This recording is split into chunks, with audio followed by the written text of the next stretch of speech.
Hello, I'm Margaret the Quilty Lass and welcome back to my channel. I love all things quilting and hope to share with you some ideas, inspiration and motivation. So here we are at the start of March. We've just finished February and I'm just going to do a quick roundup of what I achieved last month. So first of all, one of my quilting groups that I attend is doing a round robin. We each work on our own project and we keep each round. We don't pass it on to anyone else. We keep it ourselves and we build on it. Each couple of months at the quilting meeting, a new block pattern is chosen for us to do the next round. We need to attach it to two of the sides of our project, at least two sides of our project. And here is mine. So I have the center block that we started with, which is the 4 pinwheels. The first round was courthouse steps or log cabin, which I built around the pinwheels. And our current month's challenge was to do flying geese. So I've added these in the borders at the sides. I haven't decided yet whether I want to do them on the long edges or not. I might just leave it as it is. But that is my February part of my round robin. At the end of January, I set myself a couple of goals to achieve in February. One of them was to work on a quilt that I had sitting aside for quite a while. I'd completed the top and I'd cut the wadding. I just needed to choose a backing and to get it finished. And I am happy to say that I have managed to do that, and it's the quilt that is behind me just now. It is a Mickey Mouse fabrics. It is a Sudoku quilt, so it's made up of nine patches, and within each 9 patch and each row and each column, the same fabric only appears once. So I created the top originally by using a completed Sudoku puzzle and allocating each number to a different fabric. And that was how I managed to create the grid without any of the repeating. So let's just have a little bit of a closer look at this to see how I finished it.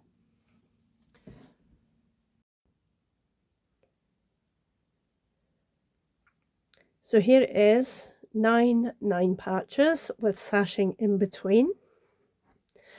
For the backing fabric, I have used a teddy bear fabric, which I have quite a lot of. I bought a roll of it at one point in time and I'm still using it up. So for the actual quilting, I have just done a wave pattern stitch, which is one of the settings on my sewing machine. So I didn't need to do any moving around. I just stitched it as if it was a straight line and the sewing machine did all the work for me. So I have applied the quilting to the center of each block in each column and to the center of the sashing, and then the other way I've done it the center across the way as well. So we've got this nice grid pattern. In the end, when I finished it, it was actually relatively quick to do, but this quilt challenged me so much. To start with, I didn't manage to get the backing smooth enough when I layered it, so I had to take it all apart again. My tension didn't work correctly when I changed the stitches on the machine, so I had a lot of unpicking to do on the quilting I'd already put on it, and this quilt was just very challenging, but I got there in the end. I've got the lovely bright red sashing around the sides, the binding, not sashing, binding. I've got the lovely red binding around the sides, which just picks up the fabrics and finishes that off beautifully. So that is definitely a February win.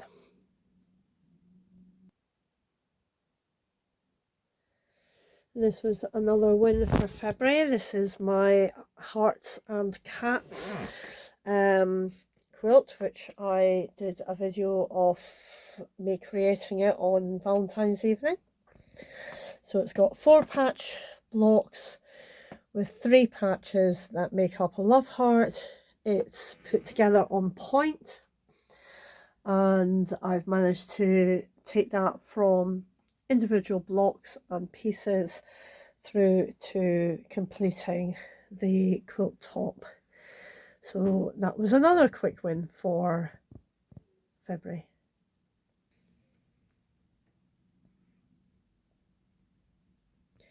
So at the end of January, I said one of my other objectives for February was to cut up my scrappy scrap fabric into usable shapes. So I have been very busy this month, and I'm really actually quite impressed with how much I have achieved. So if you have watched some of my other videos, you'll have heard me talking about fabric offcuts, which I rescued, so to speak, from making COVID scrubs back 5-6 years ago. I got the waste fabric from what was left over after the scrub pieces had been cut out, and I have been using what I can to make into usable shapes. A lot of the fabric was salvages or skinny strips which were too small to be used for anything, but what I have managed to rescue I've cut into these shapes. So I've used my AccuCut quilter, which has been amazing to help with this, and these are just the pieces that I've cut in February. I really wanted to get through the stack of fabric that I had left to make it usable, because it has been becoming a bit of a burden to me, the thought of all the amount of fabric that's still around. I've cut out also all of these. This is all 2.5-inch strips, which can be used for sashing or binding. It's in varying lengths. Some of it is with the fabric, some of it is longer because it's the length of the fabric, some of it is shorter bits, but they will get stitched together into lengths for binding, or they can be used as they are for sashing. And I've got all these triangles in here. So the dies I've mostly used are from the 6-inch block, which is the half square triangles, or the squares. So these are going to be 3.5-inch squares that will end up 3-inch finished. So therefore 2-3-inch finished blocks makes a 6-inch block. So I can put the half square triangles together and then arrange them alternating with the squares, or I can do them as pinwheels. So yeah, there's a variety of ways I can use them. And then over here, this fabric is a little bit thicker, but again, I've got squares, I've got some potato chip style blocks, and I've got some larger half square triangles here, which will go to making 9-inch blocks. So for February, that is definitely an achievement that I'm really pleased with.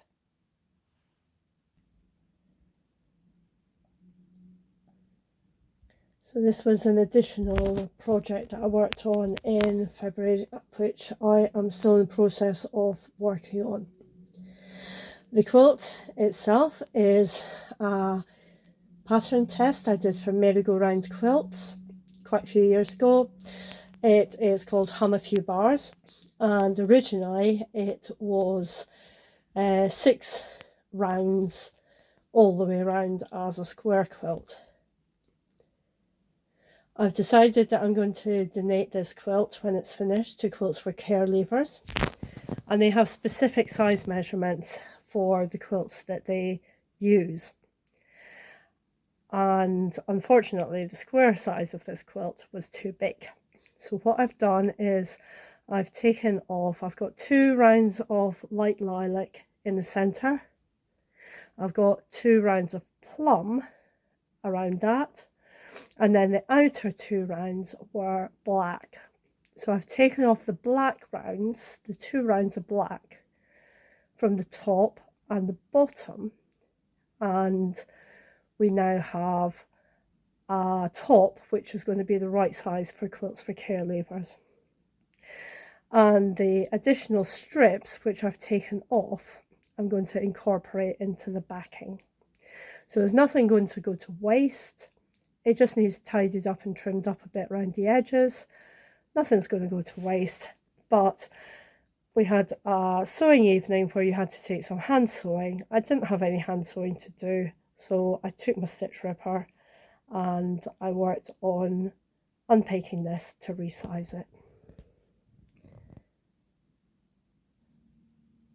And last but not least, for February, I managed to make myself a little name badge for the local quilt group that I've just joined. They gave out a pattern, a foundation paper pieced pattern in their welcome pack for how to make the badge. So I managed to put that together and wore it with pride at my last meeting. So that's the roundup for February. Last month I put in a little section on finances, just to keep myself accountable. And I am pleased to say that apart from signing up for another couple of sewing days, which are really not that expensive at all, I didn't spend anything on sewing in February. I have had a nice, relatively cheap month. So yeah, I'm really pleased with that I'm staying on target. So looking forward, we're going into March, not May, we're going into March, and one thing that I'm really enjoying at the moment is my work in progress spreadsheet, which I'm keeping up to date whenever I work on a project. I've also got a sheet in there that shows what I've been working on each day of the year so far. And it's really encouraging to go back and look through it and see some of the achievements that I've done. For example, this little badge, which I just did in one evening. And then it's popped in my handbag and I just use it at the quilt group meetings. I wouldn't necessarily remember that I'd done that this month. So it's nice to look back and just see exactly what I have done and what I have been working on. And I also liked setting the goals for February, which was working on the quilt behind me and working on my scrappy stash, and being able at the end of the month to look back and say, I've kept my focus and I have achieved these. So looking forward into March, what are my next goals and plans? So I think for March, I am going to change tack slightly. I have committed myself to making myself a quilted jacket. So in March, I'm going to start doing the research on that. I'm going to source a pattern and I'm going to cut out a pattern, and I think I'll leave it at that for March, just the finding a pattern and cutting it out ready.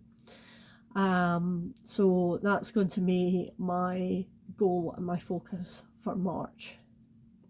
I'd also like to take one of my other works in progress and progress it through perhaps to completion. So I'm not sure which top I'm going to do at the moment, but I'm going to take one of my quilt tops and I'm going to layer it up and get that finished.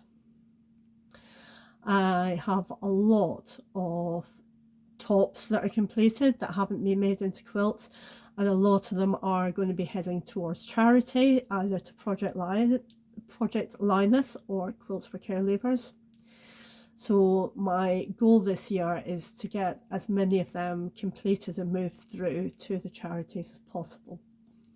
So I think this month I'm going to work on one for Quilts for Care Leavers, because the one behind me, the Mickey Mouse Sudoku one, is going to Project Linus. So Linus last month, Quilts for Care Leavers next month. And I think that is where I'm going to leave it. So quilted jacket and finish another quilt top into a finished quilt. So I hope that's giving you some ideas and some inspiration for what you can achieve, for goal setting and accountability to yourself, for being able to look back at a month and seeing how you have progressed towards the goals that you've set, whether you've managed to stay on track or whether you've maybe gotten sidetracked into something else. So I may do another video in the middle of the month, but otherwise I'll see you next month. Keep sewing.